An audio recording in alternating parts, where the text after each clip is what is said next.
Assalamualaikum, salam sejahtera. Saya Syaf Syukri dan ini Buletin Awani, dan sebentar tadi kita telah memberikan kepada anda visual ataupun senarai penuh menteri dan timbalan menteri kabinet yang baru di bawah kepimpinan Perdana Menteri Datuk Seri Ismail Sabri Yaakob yang diumumkan pada sebelah pagi tadi. Dan susulan dengan pengumuman tersebut, kita akan meneruskan perbincangan dalam buletin untuk jam ini. Kita nak melihat beberapa perkara melibatkan beberapa faktor, antaranya bagaimana kita nak mengembalikan ataupun nak mengurangkan defisit kepercayaan rakyat terhadap pembentukan kabinet kali ini, bagaimana nak mendatangkan semula keyakinan kepada rakyat, dan bagaimana pula jalinan komunikasi antara setiap portfolio kementerian ini dapat diperkukuhkan, diperkuatkan dalam kita meneruskan agenda pembangunan negara dalam mendepani beberapa masalah yang kita hadapi pada ketika ini, seperti masalah penularan COVID-19, masalah ekonomi dan juga masalah sosial. Dan bersama dengan saya ketika ini sudah bersedia di talian, iaitu Koordinator Penyelidikan Research for Social Advancement REFSA, Fakhrul Razi Rashid. Assalamualaikum Fakhrul. Waalaikumsalam warahmatullahi wabarakatuh. Baik, Fakhrul, pasti Fakhrul pun sudah tahu senarai penuh berdasarkan pengumuman Perdana Menteri pada sebelah pagi tadi.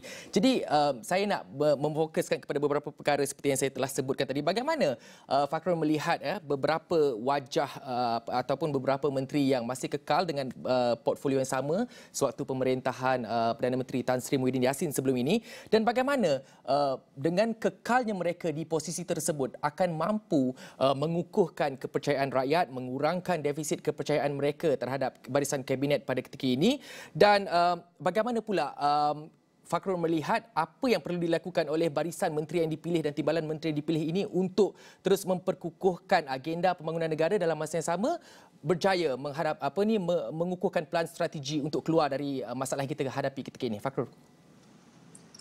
Saya berpandangan bahawasanya pengumuman kabinet hari ini dalam memberi beberapa reaksi daripada rakyat, khususnya mereka melihat tidak ada banyak perbezaan, dan saya rasa sebahagian besar daripada rakyat amat kecewa dengan pembentukan kabinet pada hari ini, kerana bila saya kira balik, ini adalah satu kabinet yang agak besar, masih mengekalkan jumlah menteri dan timbalan menteri yang cukup besar, 70 orang, dan pada masa yang sama 80% daripada 70 orang ini adalah muka-muka yang sama.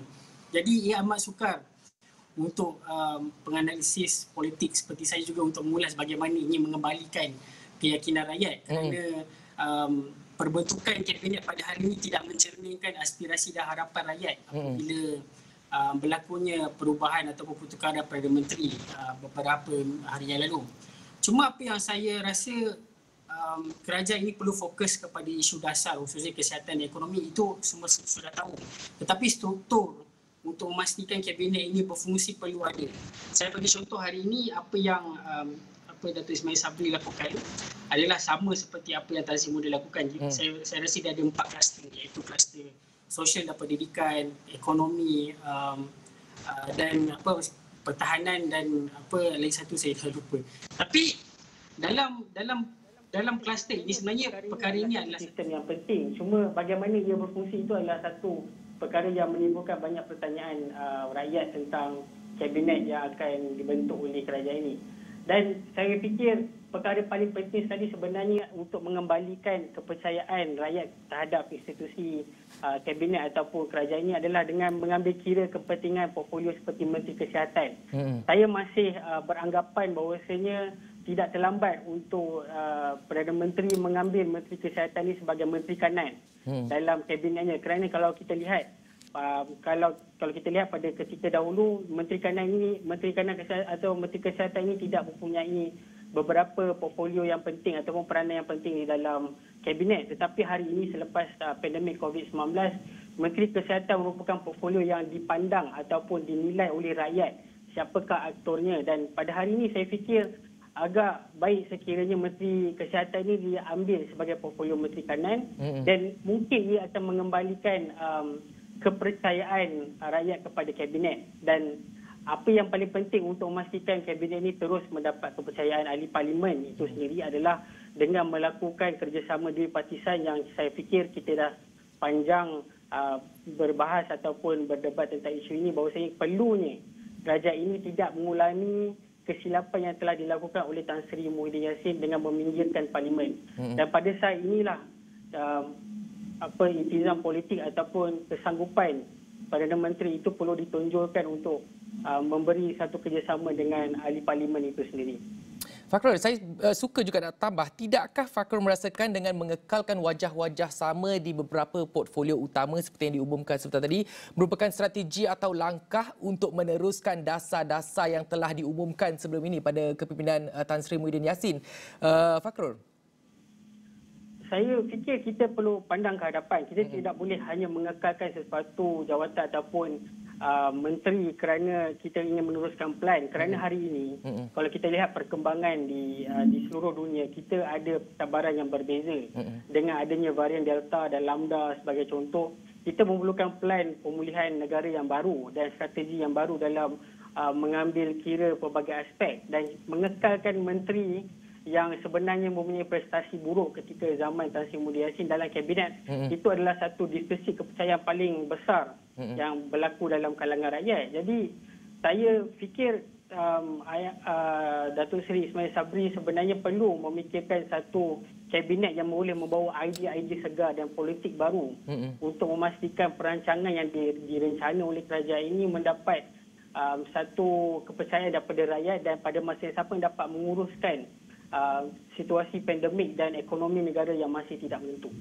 Baik, tapi tidakkah ini juga dilihat sebagai satu wake up call seperti yang Fakhrul Razi katakan tadi, menteri-menteri yang mungkin yang underperform sewaktu bawah pemerintahan Tan Sri Muhyiddin Yassin. Jadi tidakkah Fakhrul menganggap ini sebagai satu wake up call untuk mereka untuk berhikmat dengan lebih baik bagi meneruskan agenda pembangunan rakyat?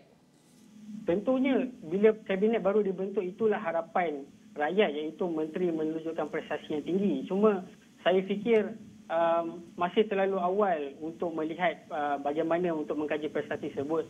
Apa yang kita ada hari ini adalah prestasi yang mereka lakukan ketika zaman Tan Sri Muhyiddin Yassin. Dan untuk membuktikan perkara tersebut ataupun satu iltizam baru dalam menteri-menteri baru ini pergi jauh ke hadapan dan menunjukkan prestasi yang baik, ia perlulah lahir dengan satu kesanggupan untuk bekerjasama dan membincangkan idea-idea yang bernas bersama rakyat dan mempunyai duit partisan dengan ahli parlimen perbankan jugalah. Baik.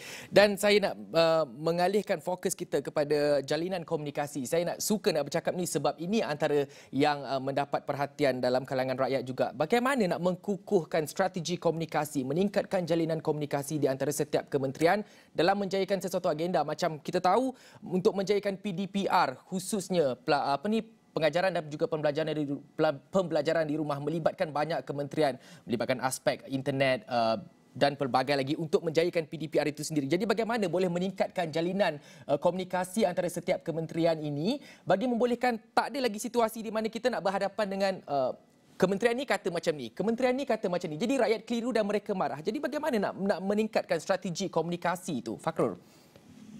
Apa yang berlaku pada zaman Tan Sri Muhyiddin Yassin adalah kita melihat kabinet yang besar dan tidak mendengar aspirasi rakyat di bawah. Itu masalah komunikasi pertama yang saya fikir perlu diperbaiki kabinet pada hari ini. Dasar-dasar yang dibuat oleh kementerian sepatutnya tidak hanya dipandang oleh dalam satu hala, iaitu kepentingan kementerian ataupun menteri itu saja. Kerana mereka perlu keluar daripada pejabat menteri itu dan pergi ke lapangan dan melihat sendiri bagaimana isu-isu ini berlaku dalam kalangan rakyat. Contohnya macam saudara katakan tadi tentang PDPR. PDPR ini perlu dilihat dari segi kerangka yang meluas, bukan saja kerangka sama ada PDPR itu perlu diteruskan atau tidak, tetapi apakah keperluan yang diperlukan oleh para pelajar untuk meneruskan sistem persekolahan ataupun pendidikan di Malaysia. Kerana kita ada pelbagai masalah. PDPR ni bukan saja masalah Kementerian Pendidikan, tapi Kementerian Komunikasi dengan capaian internetnya, dari segi bekerja, ibu bapa yang bekerja di rumah juga ada beberapa masalah yang perlu melibatkan Kementerian Wanita, Keluarga dan sebagainya.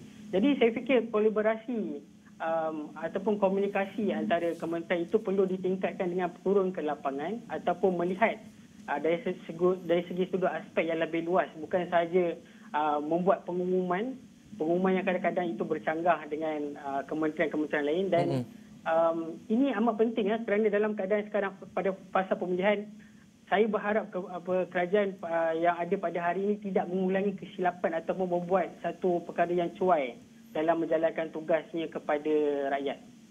Baik Fakrul, dan ini soalan terakhir saya. Kita tahu berdasarkan pengumuman Perdana Menteri pada sebelah pagi tadi, beberapa wajah pemimpin yang berusia bawah 40 tahun ditampilkan dan secara keseluruhannya 10.1% daripada jumlah keseluruhan kabinet itu sendiri.